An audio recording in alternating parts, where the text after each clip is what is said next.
Hello, everyone, and welcome to this Peace of Mind guest call. Thank you for being with us. Wonderful. So, in a moment, Brother Charlie will join us for some discussion for this afternoon. Um, just before now and then, I just wanted to mention a couple of things. This is the first of two calls today. There's another call in several hours' time with Sister Manda from the UK Global Retreat Centre in Oxford, and she'll be accompanied by Sister Judy Johnson from Canada. And that's for the time zone that covers Europe, Middle East, Africa, and the Americas. So that's a later call. But you'll have those calls on the on the timings of those on the messages you've received.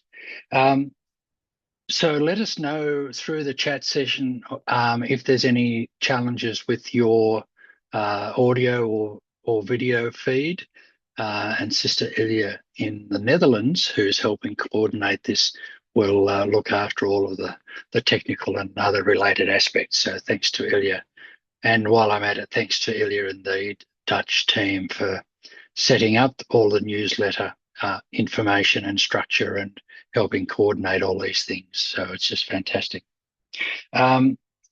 Also, in case you haven't looked at it recently, the Peace of Mind YouTube channel that's been specifically set up for you to access, Ilya's putting a link to that YouTube channel in the chat room, so you can capture that and have that available for later reference if you want. That YouTube channel has within it a number of resources of recordings from previous Peace of Mind programs in India, including the program from October 2025. So the classes from Sister Genti, Shivani Ben, and others are all there, together with the meditation classes. The recordings of those are there for you to use whenever you feel like it. So while at the end, towards the later in the call, we're going to be able to have some discussion with Charlie and some question and answers if you have any queries. So as we go through, please feel free to put your queries in the chat room. And again, Sister Ilya will coordinate with those and will interface with those later in the program. But so if you've got any queries or questions, please put them in the chat room. So now I'd like to introduce Brother Charlie, who many of you may know from his time around the country and around the globe. Charlie is the National Director of the Brahma Kumaris here in Australia, but also travels widely and is a regular participant with us at Peace of Mind programs in India. Unfortunately, he wasn't able to join us in 2025, but I'm sure he'll be back in 2026. So thank you, Charlie, for being with us today, and look forward to hearing from you. Over to you. Thanks. Thank you so much, Frank. It's really lovely to be here and to meet everyone. Some I can see I have met in the past. We've had nearly 30 Peace of Minds, and I think I've been to about 26 or 27 of them. Anyway, today is just a little check-in, just see how we're all traveling and how we're sustaining ourselves since the Peace of Mind experience. And I can see that some, it was many years ago, but perhaps for some it was just only a few months ago. So yeah, I'd just like to share a few thoughts, and then we will have some question and answer, as Frank was mentioning. The big picture of our world at the moment is extraordinary. 8.2 billion human beings, 195 countries, 6,500 spoken languages, and 4,500 practiced religions. So when you see this, I wonder how you feel when you see all the differences, all the diversity, all the uncertainty, all the challenges of this world. How do you negotiate this increasingly sensitive mental, emotional, and spiritual landscape. And about 170 years ago, Charles Darwin was alive in our world. I think we all know him. He wrote the book Origin of Species, which was incredibly controversial at the time.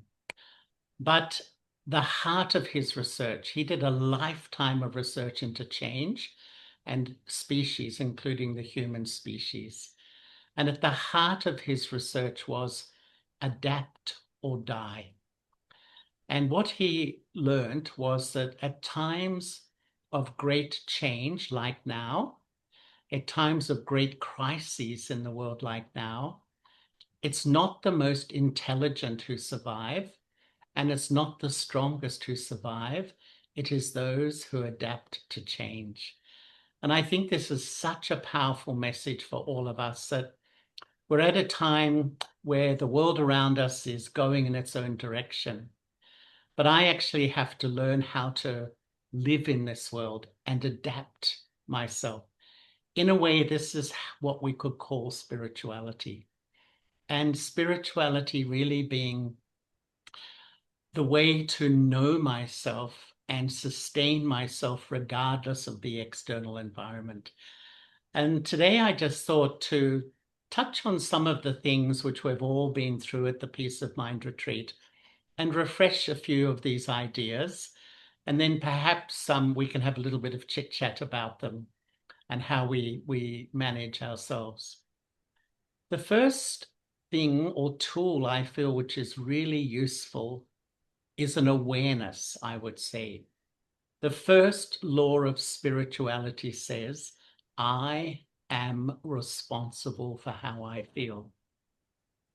We live in a world, so much is going on, so many challenges. People will be rude, people will be difficult, situations come, situations go.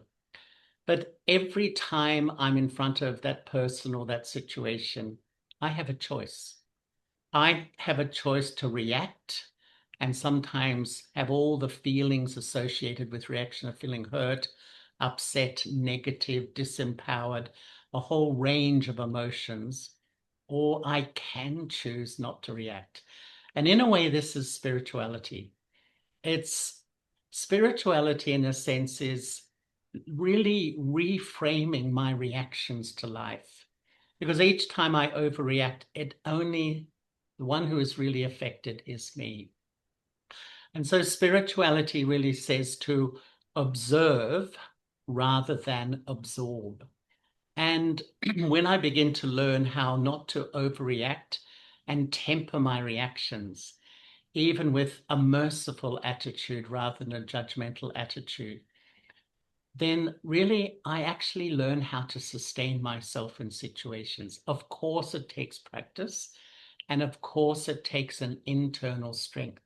But that's the journey of spirituality. And so that first law that I am responsible for how I feel.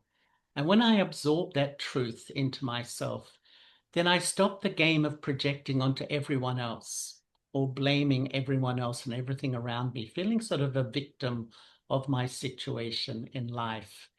And that empowers me, because each time I think it's called because of this, because of that, I actually pass my power away. So I think having that awareness is a great sustainer. The second thing is more a practice. And I think you all know the Brahma Kumaris, and our fundamental practice is to know and experience my true self. This is like lifelong learning. Sometimes I think the education out there is wonderful. We know so much information about so many things, but spiritual education is taking one idea and going deeper and deeper and deeper. And this is what we do with the self. And when I look inside on this journey and my own practice, my own observation of my inner world, is that there's like three personalities inside each of us. I would say two of them make me extremely peaceless.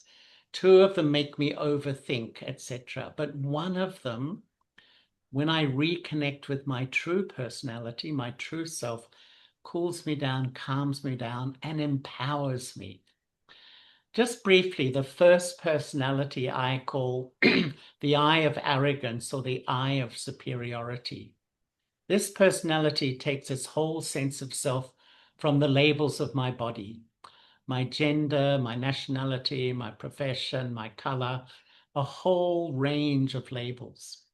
And when this I is ruling my inner world, I compare with others and I think I am better, I know more, I am right. But when my ego is sovereign in my inner world and it filters down into my feelings, that's when I feel so easily insulted, disrespected, not valued, excluded, sensitive, and much more. And so when my ego is ruling in my inner world, and I sow the seed, that false seed in my mind of who I am, the repercussions on how I feel, my relationships, etc., is huge. But this personality is really a front for the second eye, which I think is really the powerful influence in our world at the moment. I call it the eye of inferiority or the eye of lack of self-respect. It also takes its whole sense of self from all of the labels of my body. And what's common to all these labels is that they are all temporary. And when this eye rules, I compare with others, but I think others are better. Others know more. Others don't love me. Others don't value me. Others don't respect me. And when it starts to come into my feelings, there's those feelings of hopelessness, feeling unworthy, feeling inferior, all these feelings that are so powerful in life today. And I would say also feelings of depression. In psychology, depression is like a sadness that my dream in life to be loved and valued hasn't happened. But in spirituality, depression is like a mourning for the loss of my true identity. And so what happens when I'm under the influence of my temporary self, just the identity based on my body, my ego and my lack of self-respect dominates. So one day you feel great, the next day you crash. 1 hour you're up, the next hour down. We're just like a little puppet dancing to the tune of life. And this is why spirituality says the third eye is the original eye, the soul. And the soul is a wonder, just a point of life energy sitting in the front of the brain, in the center of the forehead. And this soul, this point, has no physical size. I always find it fascinating. I exist. I'm the conscious entity acting through the body. And yet I have no physical size. And the true self, the eternal self, is non-physical, is immortal. And in a way, to sustain myself in life today, to take back my inner power and inner strength, this first practice of knowing and connecting with my true self. And the more I do, the deeper the peace that I feel inside. I am a peaceful soul. In fact, the aim of meditation is not to be peaceful. That's the result. The aim of meditation is to know and realize the permanent self. And automatically, I release a sense of calm. When I begin, I will feel some peace and then I'll drop it once again because of the habits of the mind. The more I practice this awareness of self, not just when you meditate, as you go about your daily life, as you meet people, you will start to return to these deep and very sweet feelings of your true nature to be a peaceful soul. So firstly, we have the awareness that I am responsible for how I feel. That's the first step of this, of change. Secondly, this constant practice of awareness. And each time I emerge the awareness of my true self, I just start to access a quality of peace to the point I create a peace in my life and I take it with me wherever I go. Thirdly, I would say a relationship. I mean, it's in our DNA to have relationship. And sometimes I feel we search for true love.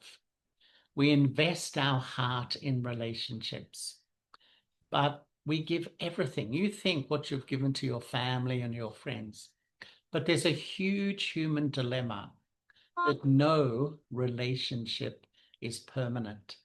Whether it's time, whether it's change, whether it's conflict, whether it's death, the object of my love or my loving relationship disappears. And this creates so much fear and insecurity within us. And this is why in the spiritual journey, there are three sources of love in life: the self, the divine, God, and all our family and friends. And to me, this first relationship in life with me is very damaged. And so not much love coming from there. The second relationship with the divine, I think many people have faith in God. Many people, in fact, 70 to 80% of the world still has a belief in God. But do we really taste a real belonging, a real support, a real sense of intimate feeling of love? Well, I'm not so sure myself. So my one source of love really is my family and friends. But if there's a loss, someone passes away, if there's a difference and there's conflict and separation, it's like my whole life falls apart. So what is spirituality? What is this spirituality that really sustains me deeply?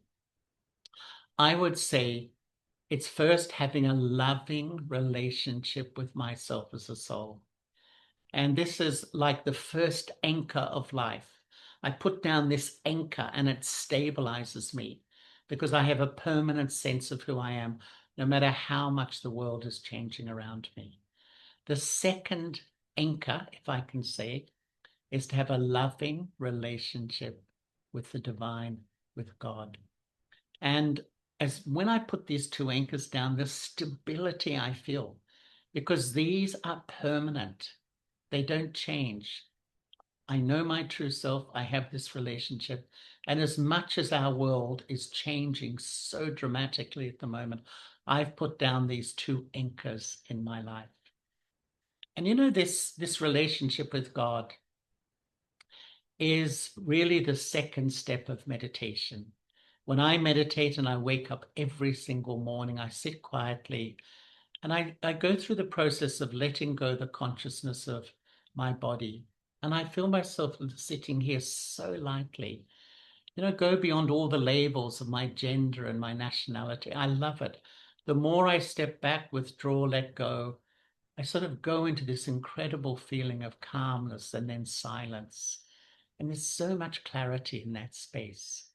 Then through the eye of my mind, I visualize the form of God, the form of the divine, a radiant jewel of light, a point of light. And I absorb myself in that being. And that soul is a soul like me. But I'm a soul that's I've done action. And I reap the fruit of my actions. I know happiness. I know sorrow. This soul is beyond that game. And it's not that I'm just meditating on a belief, an intellectual concept, or some sort of religious thing. I'm actually connecting with a real, living, conscious being. Like I often call the lover of the soul. And really, I think when I explore this connection and I develop this connection, the internal strength I receive is incredibly strong. I don't have to be religious. This is a natural relationship, but a unique one, because the one I'm relating to does not have a body like me. So it's all subtle. And in a way, the whole relationship is through my thoughts and feelings. But in fact, that's how we relate to each other anyway. As I've been talking on this little webinar, how many people have popped into your mind? I often call it the inbox here, because someone thinks of you on the other side of the world. You will pick up that thought absolutely instantly. So we are always tuning into vibrations. When you meet somebody, instantly you get a feeling from them, the quality of their thoughts, etc. And so I'm actually beginning to explore a relationship, a living relationship. And what I've observed is that when I really open myself to this, the internal strength I develop and the sense of love, allowing myself to be completely loved, nothing will make me mentally, emotionally, and spiritually healthier. And so as I go about my life, I go to meetings, I meet people, but I keep this connection, I, the soul, connected with the Supreme Soul. This is the practice that enables me to remain quite stable, regardless of people, opinions, moods, behaviors, all the stuff that normally impinges in my world. And the more I really practice, I naturally begin to observe rather than absorb life. Why do we absorb? Because the internal world is empty. I'm looking for love. I'm looking for peace. I'm looking for respect. And I get it sometimes.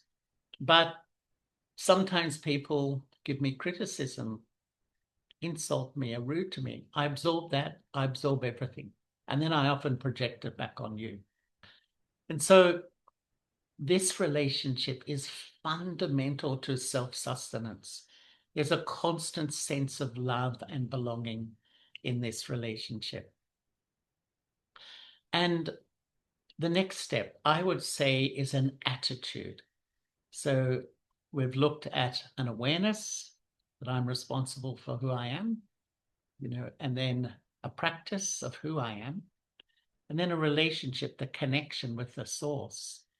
And then the next step, I think, in this journey of sustaining myself, this journey of managing life in this incredibly challenging world, is really, I would say, an attitude which is positive, an attitude that is benevolent, an attitude of goodwill. And in my life, this has had a huge and positive aspect. When I made a decision that we live in a world with every imaginable behavior, opinion, and if I keep reacting and rejecting, it actually has a huge effect on my sense of happiness. And in a way, it's almost like I'm in a theater with all these actors playing. Some are heroes and some are villains, etc. And if I keep overreacting to both of them, my internal world goes into so much upheaval. But to learn the value of everybody, I think, is a beautiful thing. I often feel it's the most important quality of a leader, to hold the value of others in my attitude. They will feel you love them. They will feel you respect them. And my own observation of my own life, if I look deeply, and I love spirituality because you observe yourself, how you work, what works and what doesn't. And I've seen that if I develop a negative attitude to somebody, a very fixed attitude, a very judgmental attitude, deep down, I disapprove of myself. Somehow there's a feeling I can be better, because when I'm more loving, caring, kind, and respectful, your self-respect improves. It's almost like this is how I can behave, and you're behaving according to your highest values and your highest principles. Sometimes I think of the mind like a perfume. Everyone feels your mind. A lot of people feel that my thoughts are private. Personally, I don't believe it at all. Whoever we come in front of, the fragrance of their thoughts, the perfume we feel. You all know that when you come in front of some people, you feel safe. You feel instantly comfortable to be who you are and express what you want. But other people, you don't feel so comfortable. You're more wary or cautious about expressing yourself. Because why? Because we're picking up the fragrance of their thoughts and the fragrance of their feelings. I feel a massive decision in my life for peace, for sustaining a state of mind which is easy and light and happy, is to make a decision. I'm going to see the value in other people. I get benefit, and it will definitely rub off on my relationships. You know, when we communicate with other people, you always communicate on 3 levels. One is what you say. The second is your face. We all read each other through the face. And the third is the vibes, which is really the quality of your thoughts and feelings. And you know, research says that about 80 to 90% of the impact of any communication is nonverbal. It's your face and your feelings. And when you get 2 messages from people, one is what you hear and one is what you feel, what you trust. You will always trust your feelings. And so this is just really saying the more I meditate, the more I consciously create quality thoughts, sustain quality thoughts, and when negative thoughts come, without overreacting, I take responsibility for them and change them. The fragrance of my mind is much sweeter, and people will respond better to me, and I will feel better about myself. I think this is a huge step on the journey to peace, to make this decision.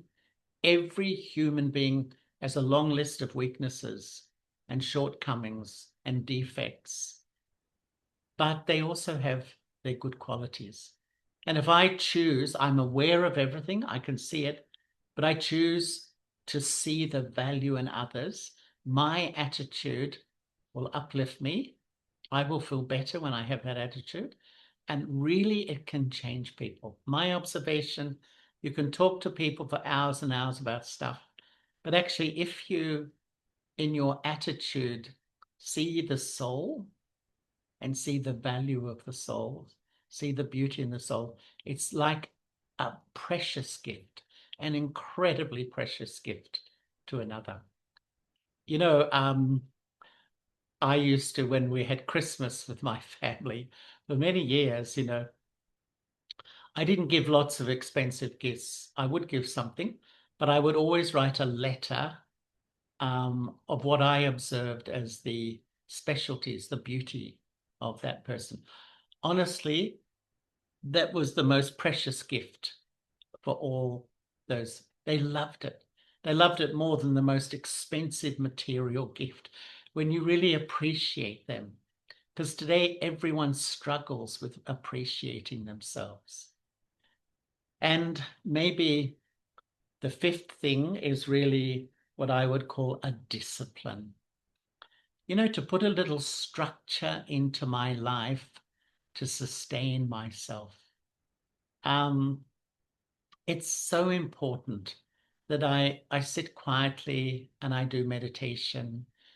But not only when I sit down, to me, meditation is an attitude to life. It's like a decision that I'm going to live as a peaceful soul. And what I've observed is there's probably 3 approaches to meditation or a spiritual life. The first is like a hobby, and that's good. We come on a call like this and we spend a bit of time together, and that's really lovely. We talk about good things, but when I get off the call, I'm back to, you know, the world out there. The second is like a discipline where I meditate regularly, and that's an excellent thing to do. It's like exercise. I have the discipline to sit down, become soul conscious, connect with the divine, and I get a lot of benefit. But often I've seen what happens is, as soon as I finish my meditation, my mind reverts to its old thinking, its old perception of myself and the world around me. it is beneficial, but often I just revert to my old thinking. And this is why really I think what Peace of Mind's aim is that to use meditation as a lifestyle. It's like a decision that I'm going to live as a peaceful soul. So I put that little structure into every day. I wake up, I meditate. I practice seeing the value in others. I practice or observe when I overreact to people.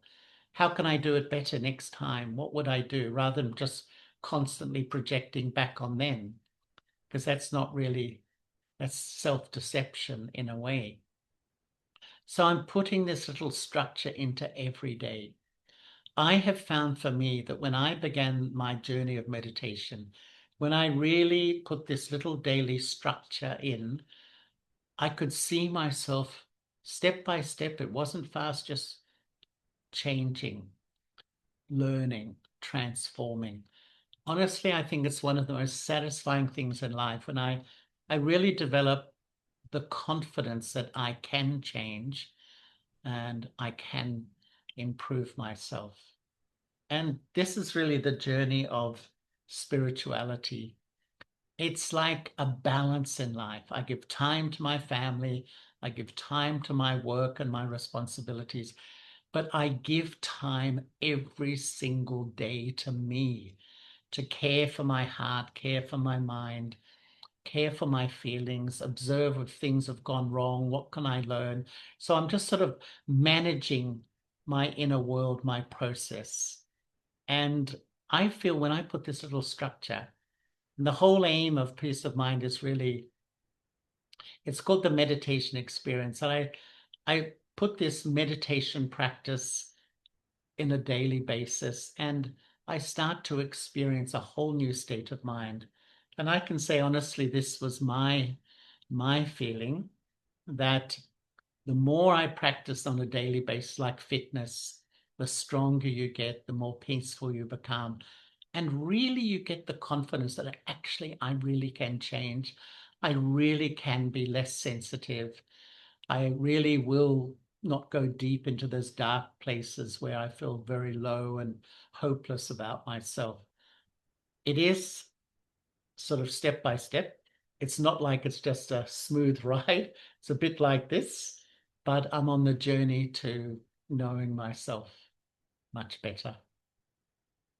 Anyway, today, and I know Frank said at the beginning, we just really wanted to say hello, check in.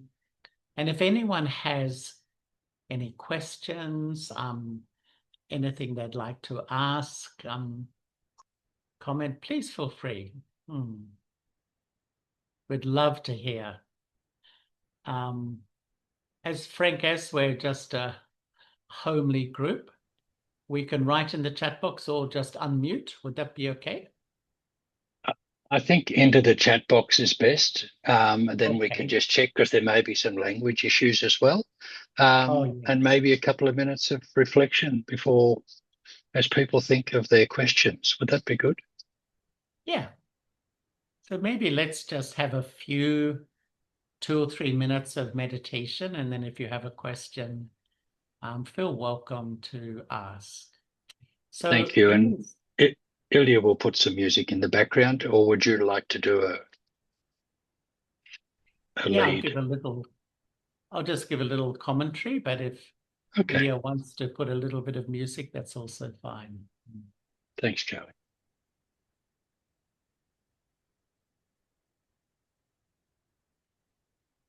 Let me sit quietly.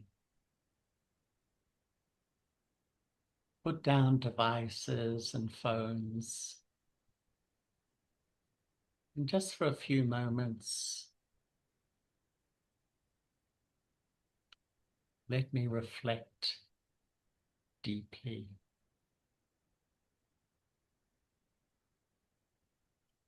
Visualize the permanent self, the eternal self. I, the soul.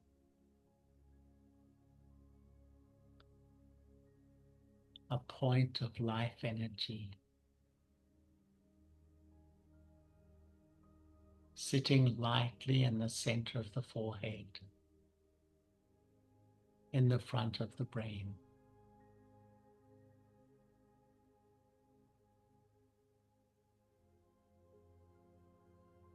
Just feel yourself letting go the consciousness of your body, the image of your body.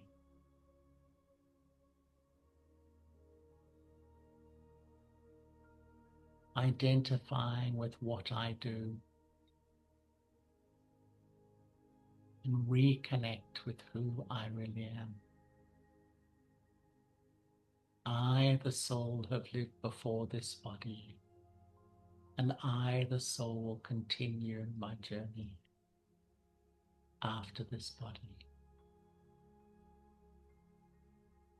I am a peaceful soul.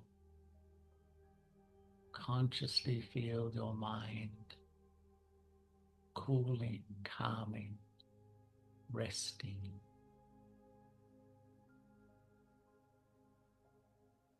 And in this stage of soul consciousness, visualize the light of the divine.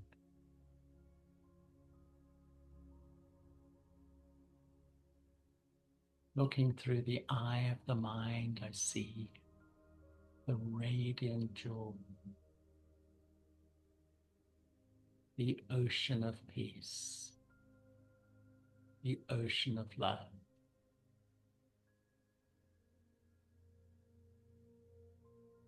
Allow yourself to be completely loved. This love is the highest quality. A purity of love I will get from nowhere else. Just like a small child, allow this love to enter the core of your being.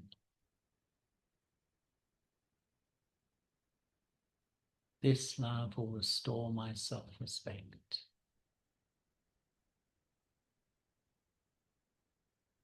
This love will heal the fractured relationship with the self. And this love is just a thought away.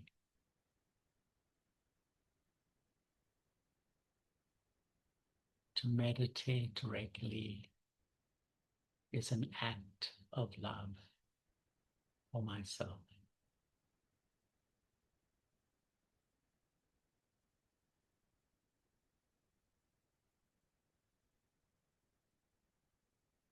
Om Shanti.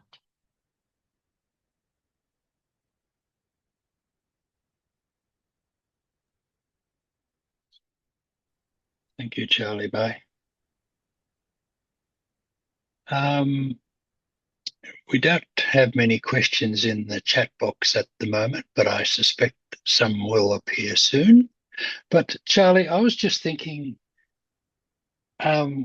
with the meditation practice, and we know the theory about the divine and the soul, but we're not very used to contemplating a sort of direct relationship with the divine from our experiences in recent births and recent years even. So can you give some thoughts about how to develop a relationship with the divine? How to get to sort of know or feel a connection with him rather than some sort of distant acknowledgement even. And how might you practice that as part of your meditation?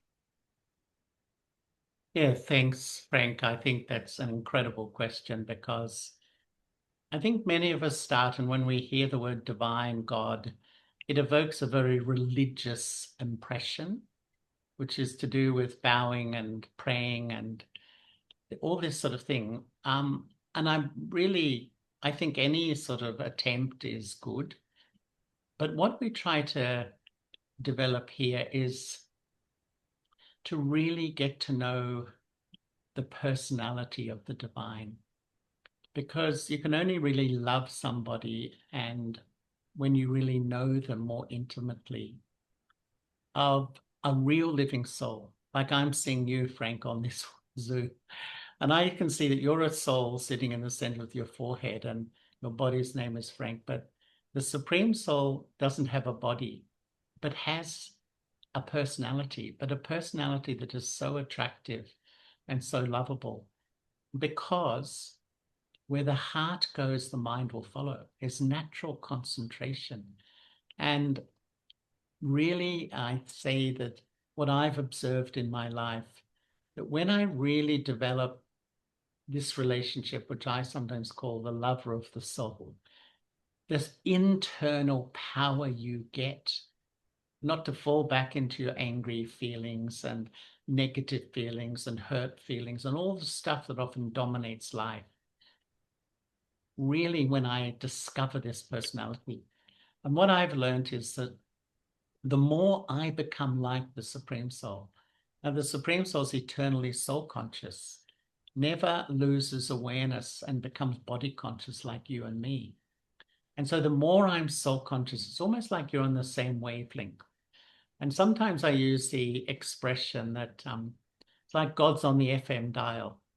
And when I'm body conscious, I'm on the AM dial. I know FM exists. I can't tune in. To me, that's more like religion. You believe and have faith, and that's good. But here, we're really having a real living relationship with a conscious being, but a being whose company only uplifts and transforms. It's real. And I don't have to sort of have all the religious trappings and rituals. It's just a natural relationship as I go about my life. And really, the way that that empowers me is extraordinary, really worth trying to have that connection. Thank you. We don't have any.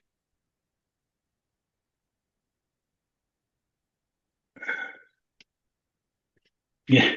So there's one follow-up sort of a question with that. So when you're practicing meditation, sometimes we know it can be a bit of a challenge to keep the mind focused and not get distracted by what's going on, but also not to be disheartened, I suppose, by what I might feel is a lack of experience or engagement. So how to deal with that sense of maybe frustration during the meditation experience. And then we do have another question coming in.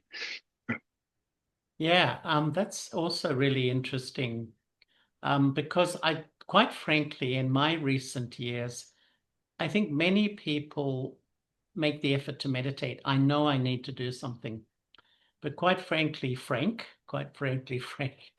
most people feel they're a failure because the sort of impression is that I've got to up my consciousness to some new sort of paradigm. And because I might relax a bit, I might feel peaceful, I sort of think I'm not good at it. And I can't tell you the majority of people sometimes feel they're a failure. And I've actually really consciously educated myself to transform what I know into what I feel.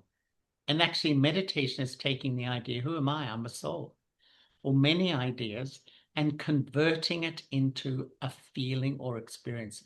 This is a journey. This is the journey that I know I'm a soul. As I go deep into the soul, automatically it converts into a quality of peace, a quality of inner silence that absolutely nurtures the core of my being. Because fundamentally, the human consciousness works well when it's peaceful. And when I'm peaceless, I can't sleep. My mind's all over the place. It's an exhausting life and a very unhappy life as a result. But this is the patience to educate myself how to experience in meditation. And I would say the more I learn the art of detaching from my body and becoming bodiless, the more I open the window to spiritual experience, which is really the great sustenance. Thank you. We've got a nice chat from one of the guests who is saying that last year their partner participated in Peace of Mind in the mountains, and even though this person who wasn't there, together they're feeling they're each following their own practice, but they're both feeling a lot of benefit from each being able to follow their own path of spiritual inspiration, if you like. So it's a nice feeling. We have a question, I think, from one sister. So maybe we should see. I don't know whether Ratnesh, whether maybe you just mute. Yeah. Let's ask. Thank you. Thank you, sister. For the opportunity to unmute. Thank you, Brother Charlie. Thank you, Brother Frank. All I wanted to express is pure gratitude, which I think we had at the time of the retreat as well. And so grateful to learn about the channel today. I did not really know, and I was looking for those meditations and sessions. So really, really thank you. And Brother Charlie, thank you so much, because when souls like you come and speak, it is amazing to have Murlis every day and to connect with sisters and brothers who are delivering those and bringing that knowledge. Also, at the same time, when souls like you share your personal experiences, even in such a small snippet, a direct transmission happens. I mean, I felt that at the conference as well. And that is beyond measure and beyond words. So thank you from the heart for that transmission. Thank you, thank you, thank you. Thank you, Ratnesh. Very lovely. Thank you, sister. Lovely. Is there anyone else out there who wants to put a question or share any particular insights whilst Charlie's with us? Otherwise, we might have a little reflection again and say thank you and cheerio. But I'll just give a moment for anyone else to see if they'd like to say or share anything. It's been great having these programs. We're not having the calls very often, but we felt it was useful to have a couple of times a year, just a little check-in, and not only for people from the most recent Peace of Mind, but from any of the people who want to acknowledge and subscribe through the newsletter on the YouTube link, then to be able to connect and share, and hopefully that YouTube channel is a very useful resource. So thanks, Ratnesh, for acknowledging that, and the team in Holland to upload those sessions at the end of each Peace of Mind program and have last year's as well as previous ones as well. So nothing else is coming through, I don't think. So I'm just going to say thank you to everyone, and especially to Brother Charlie and Sister Ilya. Charlie here in Sydney and Ilya in the Netherlands, and to each of you on the call. Thank you so much for joining us, and let us know if you'd like any particular concepts to be talked about in future calls, or if there's anything else that you'd like to know about what the Brahma Kumaris are doing in the programs. Most of those are probably best directed to your local Brahma Kumari Centre, but sometimes I know some people are quite distant from them. So that was the other reason for having these occasional calls, just so that we can all connect. So thank you from Uzbekistan, Brussels. It's just quite amazing, really. People are up in the very early morning, I think, as is Ilya. So love having you all here. Thank you, and blessings of peace to everyone. And Charlie, shall we just close with a moment of silence and reflection? And thank you again, everyone. Stay well, look after yourselves. Talk again soon. Om Shanti. Thank you so much, Frank. And so maybe we'll just have a couple of minutes of silence together, and then I will wave and we can all depart, and hopefully we'll meet again. Thank you, Charlie. Bye.